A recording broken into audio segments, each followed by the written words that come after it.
Салам достор, күндүн маанилүү жаңылыктарын бүгүн мен Элвира айтып берем. Биринчи жаңылык. Бүгүн Кыргызстанда коронавирус жуктурган дагы 5 адам аныкталды. Эми өлкөдө өпкөнү сездирткен ооруга чалдыккандардын саны 116 адамды түздү. Маалыматка ылайык 5 адам реанимацияда. Алардын ичинен экөөсү өтө оор абалда болгондуктан жасалма дем алдыруучу аппаратка туташтырылган. Ал эми коронавирустан дагы 2 адам арылганы белгилүү болду. Ушуну менен айыккандардын саны 5 адамга жетти. Экинчи жаңылык. Оштун Кара Суу шаарында күндүзү көчөгө азык-түлүк дүкөнүнө, дарыканага жана банкка баруу үчүн чыккан 4 тургунду милиция кармап кетти. Алар райондук ички иштер башкармалыгына жеткирилип, коронавируска экспресс-тест тапшырышкандан соң гана кое берилди.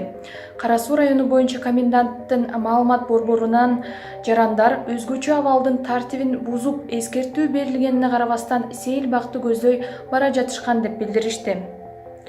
Үчүнчү жаңылык. УКМК Бишкек шаарында ээн эркин жүрүү үчүн өткөрмө барактарын сатууга шектеп милиционерди кармады. Бул иш пара упузалоо беренеси менен катталды.